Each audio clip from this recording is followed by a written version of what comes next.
O relatório foi lido na sessão anterior pelo senador Aloysio Nunes Ferreira, relator dessa propositura, e as suas esclarecimentos foram todos prestados e satisfeitos pelo relator.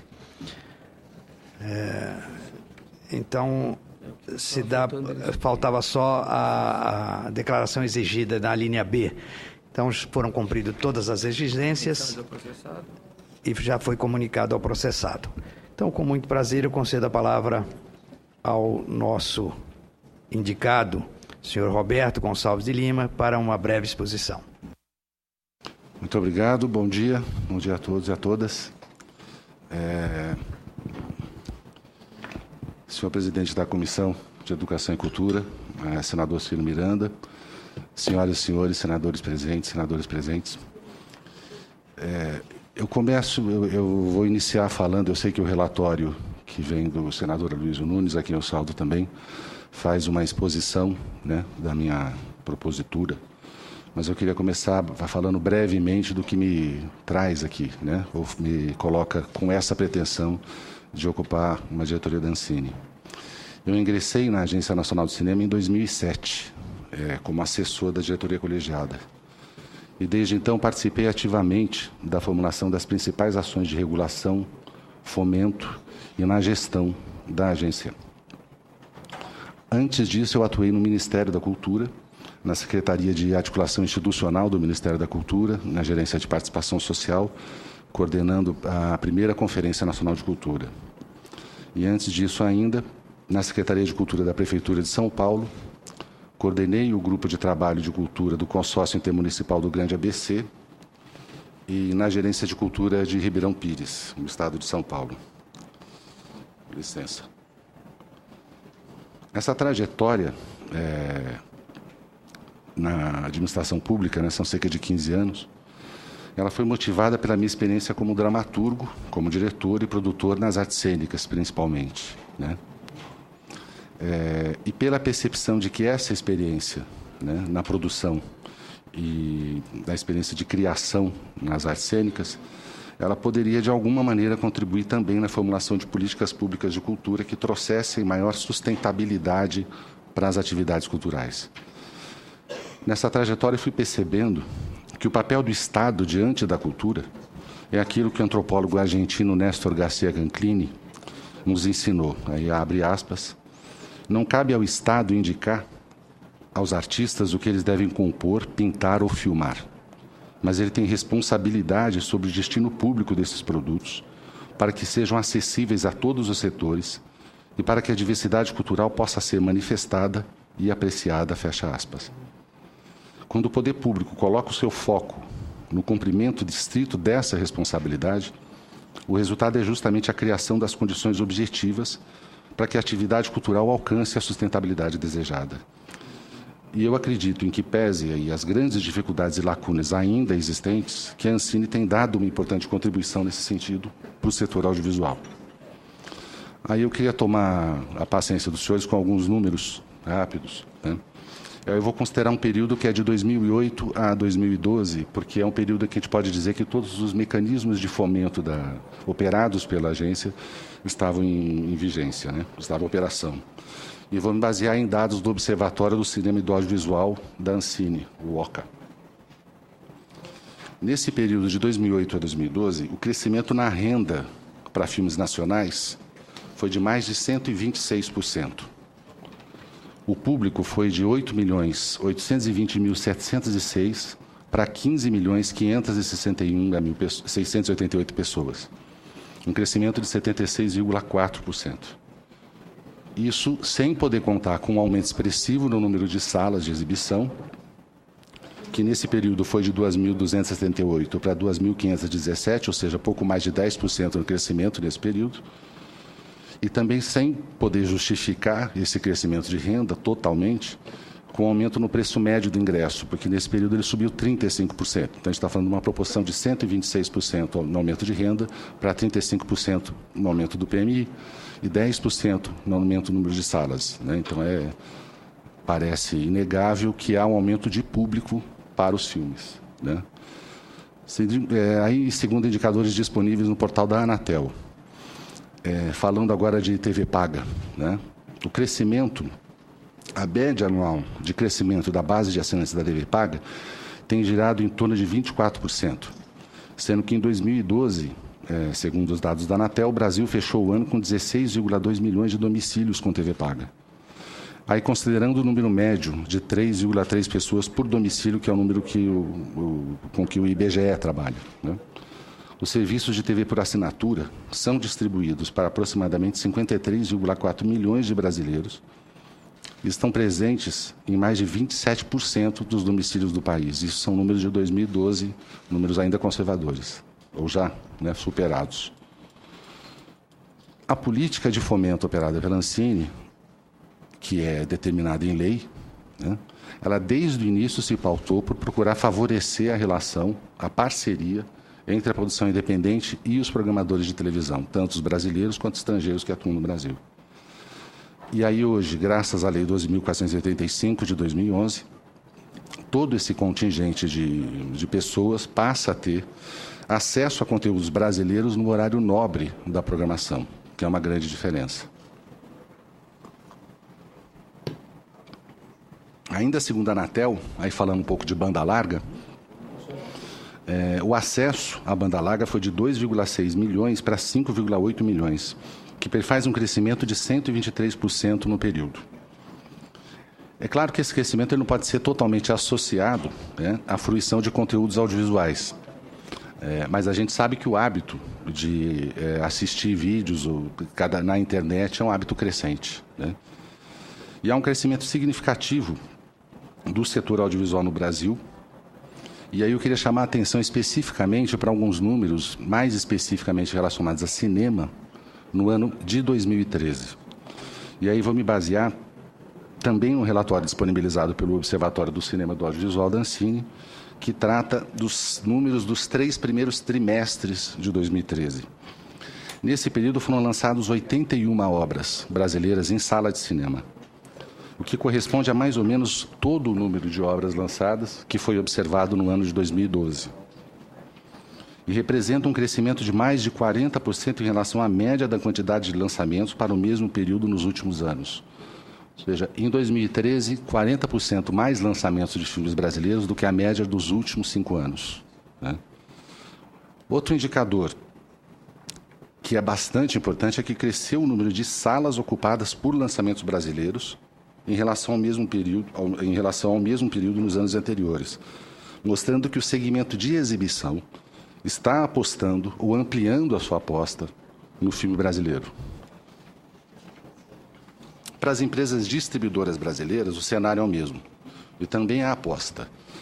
O aumento de 20% na renda das distribuidoras brasileiras é resultado direto no aumento de 116% do público para filmes brasileiros por elas distribuídos.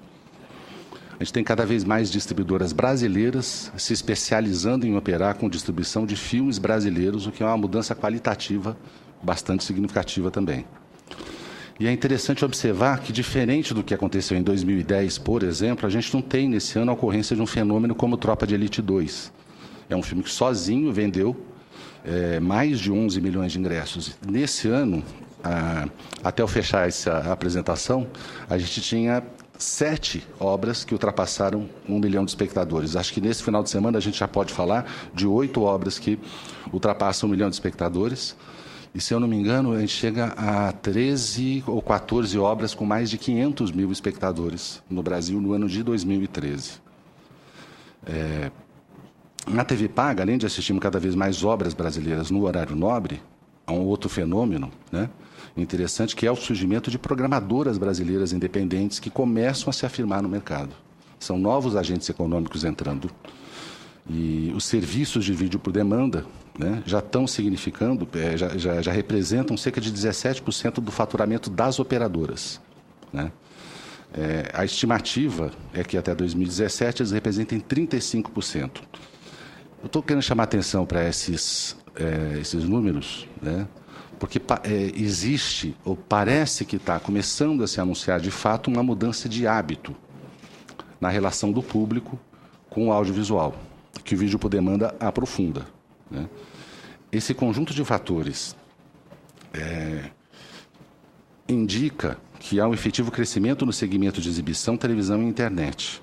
Mas o que parece mais importante é que esse crescimento vem associado também com o crescimento na demanda por conteúdo brasileiro. As duas coisas estão acontecendo simultaneamente, né? E o que eu fico me perguntando, eu acho que todo mundo esse ano está se perguntando, é o que de fato está acontecendo em 2013. A gente está tendo mais um ano que é um ponto fora da curva, mais um fenômeno que ano que vem vai passar, ou a gente realmente está alcançando um patamar novo, diferente para o audiovisual brasileiro? Eu estou arriscando, né? Eu estou, na verdade, me baseando na minha experiência para tentar mostrar que pode ser que a gente realmente esteja conquistando um novo patamar, e um patamar de início de um patamar de sustentabilidade. É cedo para dar essa resposta, mas um primeiro indicador da contribuição que a Ancine dá para que isso aconteça vem da ampliação dos recursos disponibilizados. Acho que vale a pena também dar uma olhada nisso. Sem ficar me alongando demais, porque se eu for ficar, né, todos os números seria um pouco excessivo, eu estou tentando aqui me fixar em alguns. Nos últimos 5 anos, a média de captação, né, de recurso nas leis baseadas em renúncia fiscal, a média de captação foi de cerca de 180 milhões de reais por ano.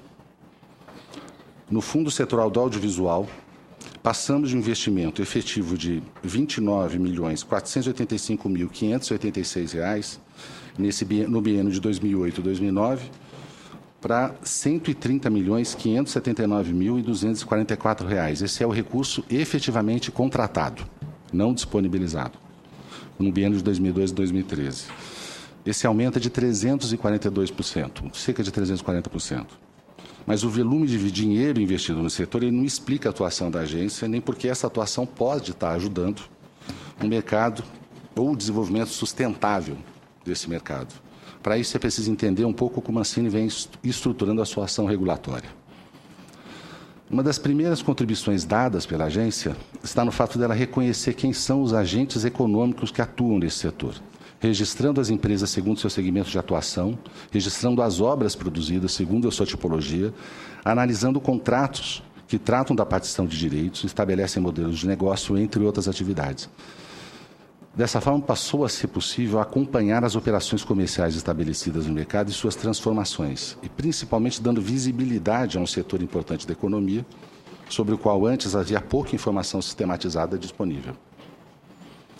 Mais do que monitorar ou controlar, a atividade regulatória proporciona à Ancine que possa conhecer esse mercado. E esse conhecimento fornece orientação, inclusive, das ações de financiamento. E um sinal dessa orientação regulatória é como se busca atingir, de forma sistêmica, todos os elos das cadeias produtivas do audiovisual, ultrapassando um paradigma histórico das políticas de fomento à cultura no Brasil, que quase sempre se limitaram ao fomento à produção de obras. Outro resultado direto no processo do conhecimento trazido pela ação regulatória é a cultura de planejamento estratégico adotada na gestão da agência. Pois quanto maior for a previsibilidade das ações do agente regulador, mais se permite que o agente regulado planeje suas atividades com antecedência, gerando ciclos produtivos mais longos e mais consistentes.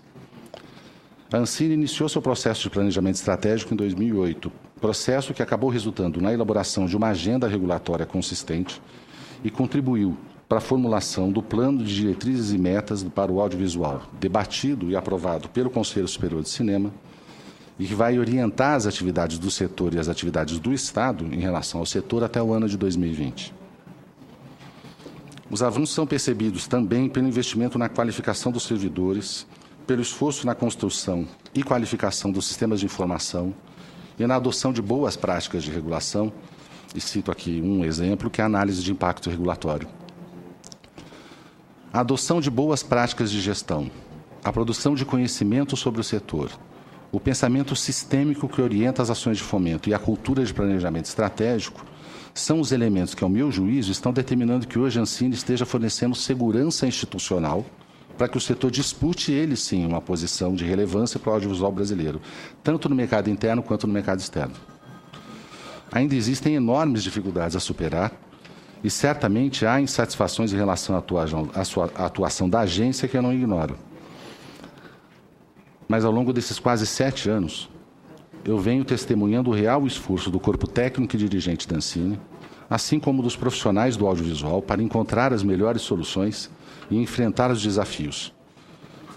Desafios esses que se ampliaram em função da promulgação da Lei 12.485, que trouxe novas atribuições para a Ancine e uma nova realidade para o mercado também, mas também em função das rápidas e profundas mudanças que ocorrem nos modos de produção, em virtude da convergência tecnológica e da expansão da internet no Brasil e no mundo. Com licença.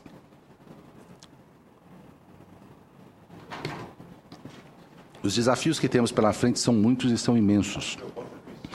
E sem pretender dar conta de todos, enumero alguns que entendo mereçam destaque por tratarem de lacunas ainda existentes na ação da agência,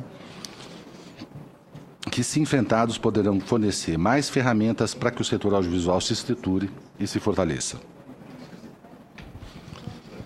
O primeiro destaque que faço é para a necessidade de qualificar a relação da agência com o usuário. Bom, imagina, um prazer, imagina. Obrigado. Obrigado. Nos últimos anos, o cinema e o audiovisual têm conquistado um número crescente de consumidores. E a produção brasileira, em especial, amplia sua visibilidade. Isso implica que, a cada dia que passa, o órgão regulador também se torne mais presente na vida dos usuários dos serviços audiovisuais. E penso que será necessário aprofundar esse relacionamento, contemplando o espírito que elege a Lei 12.527 de 2011, que amplia o acesso à informação. O foco de toda a agência reguladora deve ser o usuário. E precisamos conhecer melhor as necessidades desses consumidores, mas, acima de tudo, dar a conhecer a eles seus direitos em relação aos serviços que utilizam. Algumas ações importantes para atingir esse objetivo são fortalecer a ouvidoria, a política de comunicação, estruturar melhores sistemas de informação, ampliar e diversificar o conteúdo do Observatório do Cinema do Audiovisual, passando a informar regularmente indicadores relacionados ao mercado, assim como indicadores do desempenho dos serviços prestados pela agência. Outro elemento relevante será a implantação de câmaras técnicas, já previstas para 2014. E a minha experiência profissional me mostrou que a participação da sociedade ajuda a qualificar a gestão das políticas públicas. Mas, para isso, é preciso evoluir para uma cultura de corresponsabilidade entre a sociedade e o Estado, na construção compartilhada de soluções viáveis. Outro ponto importante está na necessidade de reinventar a burocracia. A realização de uma obra, evento ou serviço de natureza cultural é um processo coletivo de construção que necessita da capacidade criativa dos envolvidos e almeja produzir determinados efeitos de comunicação sobre a audiência que podem ser conquistados de diversas formas e por meio de diversas estratégias estéticas, que resultam em diversas estratégias negociais que o gestor do recurso tem que administrar sem dominar previamente todas as variantes com que irá operar. Os processos produtivos típicos das indústrias culturais, como o audiovisual, costumam requisitar maior precisão no planejamento prévio, por envolverem agentes econômicos mais estruturados, maiores volumes de recursos e compromissos com prazo de entrega. Mas também necessitam da concorrência de talentos diversos e um esforço na administração do jogo criativo, implicando que aquela variabilidade intrínseca não desapareça, pois ela é constitutiva do objeto cultura. E determina também um alto grau de variabilidade na gestão dos recursos financeiros, técnicos e humanos necessários à sua realização. No entanto, os procedimentos burocráticos que o poder público desenvolveu para lidar com esse objeto não partem da observação da sua natureza intrínseca para buscar traduzi-lo em mecanismos de controle e acompanhamento adequados. É preciso realizar esse esforço, não só no âmbito da Ancine, mas envolvendo o conjunto das instituições públicas de fomento à cultura em todos os níveis federativos e principalmente os órgãos de controle e o Parlamento. Outro desafio está em sedimentar modelos de negócio baseados na detenção da propriedade intelectual sobre as obras e formatos. Tão importante quanto criar novas linhas de fomento e disponibilizar mais recursos financeiros será sedimentar a lógica que preside o arcabouço legal de todo o audiovisual no Brasil e que é central para estruturar o setor. Assegurar direitos patrimoniais sobre as obras financiadas com recurso público aos seus efetivos produtores. Quando o produtor independente detém o poder dirigente sobre a obra, isso amplia o volume de negócios que as empresas realizam a partir de um único empreendimento,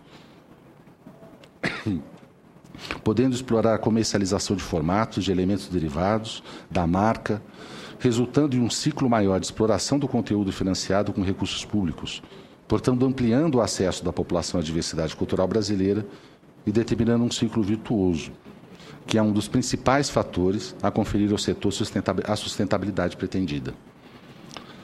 Outro desafio será ampliar e diversificar os espaços de veiculação dos conteúdos audiovisuais. O setor de exibição cinematográfica inicia um processo de digitalização das salas. O modelo dos multiplex acompanha a expansão dos shopping centers em direção aos consumidores da classe C e aos polos de desenvolvimento que surgem em todo o interior do país. O programa Cinema Perto de Você da Ancine do BNDES tem dado uma contribuição expressiva para a expansão do setor. Mas acredito que, além de crescer, devemos contribuir para diversificar o parque exibidor, ajudando a encontrar soluções de financiamento que proporcionem o surgimento de grupos com atuação regional, grupos dedicados a nichos específicos de mercado, salas públicas operadas em parceria com grupos privados, salas itinerantes, entre outras soluções possíveis. No mesmo sentido, existe a necessidade de continuar apoiando o fortalecimento do sistema público de televisão, complementando com o arranjo necessário e ampliando o acesso da sociedade brasileira a um conjunto de alternativas de exibição do audiovisual brasileiro. Mas eu gostaria de destacar, dentro desse conjunto, a necessidade de nos prepararmos para lidar com o rápido crescimento e importância da internet e das novas mídias, como ambientes propícios à geração de negócios para o setor audiovisual. Esse é o ambiente de fruição audiovisual que mais cresce na preferência dos usuários e novos modelos de negócio muito bem-sucedidos já nascem diretamente na internet. A ampliação e diversificação das janelas de exibição para conteúdos audiovisuais brasileiros vai fornecer a escala que dará suporte ao crescimento da produção e distribuição para todos os tipos de conteúdo, ampliando o acesso da população e o tempo de exploração comercial das obras, e as chances de novos realizadores, programadores e agregadores de conteúdo surgirem e se afirmarem no mercado. Destaco também a necessidade de evidenciar a diversidade cultural como premissa das políticas públicas de desenvolvimento. A missão institucional da Ancine é estimular o desenvolvimento do mercado cinematográfico e audiovisual. E isso muitas vezes é interpretado como algo que tiraria da agência a necessidade de considerar o aspecto cultural da atividade. A viabilidade da economia da cultura, portanto também do setor audiovisual, está diretamente relacionada à sua relevância, à sua capacidade de interferir na formação do gosto e de formar plateias, de dialogar com a constelação de signos e valores da sociedade e de dotar o país, cada região do país, de um discurso próprio, uma narrativa própria, por meio da qual ele edifica sua própria imagem e se confronta com o mundo. A viabilidade econômica não existe descolada da relevância cultural. E ambos os aspectos devem ser considerados sempre em conjunto. E, por fim, chama atenção para o desafio de estimular o desenvolvimento regional. Até pouco tempo atrás era difícil falar em regionalização do desenvolvimento do audiovisual. Por um lado, havia um alto custo dos equipamentos, pouca disponibilidade de mão de obra capacitada e dificuldade em disponibilizar a infraestrutura necessária para viabilizar a produção de cinema fora do eixo Rio-São Paulo. Lembra aqui várias experiências, Fortaleza, no Espírito Santo, aqui mesmo em Brasília, né? Várias experiências de polos de desenvolvimento de cinema que, de uma maneira ou de outra, por um motivo ou por outro, acabaram não conseguindo se desenvolver a contento. Por outro lado, a TV brasileira, ou na TV brasileira, pensando aí sobretudo na TV aberta, predomina um modelo de negócio que se caracteriza pela integração vertical do processo produtivo, que opera a partir de uma emissora cabeça de rede, associada a retransmissoras, que deixa pouco nenhum espaço para que a produção regional independente se desenvolva. Essas duas realidades estão mudando rapidamente, em virtude da revolução tecnológica trazida pela digitalização, do surgimento de diversos novos polos de desenvolvimento econômico em todas as regiões do país e por conta das novas regras trazidas pela Lei 2.485, que guarda parte da programação para obras brasileiras independentes e parte dos pacotes da TV paga para programadores independentes, estimulando o surgimento de novos atores e a segregação e especialização de funções em uma economia que é estruturada por camadas. O legislador, quando pensou nessa lei, manifestou claramente o desejo de que o desenvolvimento audiovisual se regionalizasse no Brasil. Fato manifesto no disposto que reserva um mínimo de 30% dos recursos criados por essa lei para serem aplicados nas regiões Norte, Nordeste e Centro-Oeste. E o dispositivo que reserva 10% desses recursos para serem aplicados em produções que se destinem às TVs comunitárias e universitárias. A Ancine será estratégica para fortalecer a produção que já existe em diversos locais do país e favorecer o surgimento de novos polos de desenvolvimento audiovisual no Brasil, ajudando a consolidar a regionalização do desenvolvimento cultural e econômico do país. Por certo, existem diversos outros enormes desafios importantes e eu busquei aqui elencar alguns que me parecem centrais para o fortalecimento do papel da Ancine em relação à sociedade e que, se enfrentados, podem ajudar a conferir sustentabilidade ao setor. O audiovisual brasileiro tem uma história de enorme sucesso e de profunda empatia com o público desde os seus primórdios, pensando no cinema, pensando na teledramaturgia. Hoje vivemos novamente um bom momento nessa relação, com realizadores, gestores e público buscando caminhos para afirmar a nossa diversidade cultural por meio da produção audiovisual. O Congresso Nacional e o Senado Federal, em especial, vem demonstrando a importância que atribuem a esse setor, formulando marcos legais estruturantes, tais como a Lei 11.437 de 2006, que criou o Fundo Setorial do Audiovisual, a Lei 12.485, já citada várias vezes, que ampliou o acesso do público ao audiovisual brasileiro, e a Lei 12.761 de 2012, do Vale Cultura, que vai alimentar as cadeias produtivas da cultura a partir da ponta do consumo e será uma revolução no mercado, entre outras leis. Acredito que a Ancine está contribuindo e construindo algo além de uma agência que se paute pela eficiência, justiça, moralidade, impessoalidade e publicidade dos seus atos, se constituindo numa ferramenta de apoio para que o setor audiovisual brasileiro conquiste cada vez mais sustentabilidade econômica e cada vez mais relevância cultural. E que, desse modo, ela está ajudando a sociedade brasileira a ampliar e garantir o acesso aos seus direitos culturais, dando assim uma importante contribuição para a consolidação da democracia no Brasil. Eu tenho a honra de pertencer ao quadro do Ministério, dos servidores do Ministério da Cultura há quase 10 anos e participar do processo de construção da Ancine nos últimos quase 7 anos. E gostaria de poder continuar contribuindo com ele, se for esse o entendimento, é claro, das senhoras e senhores senadores da República. Obrigado.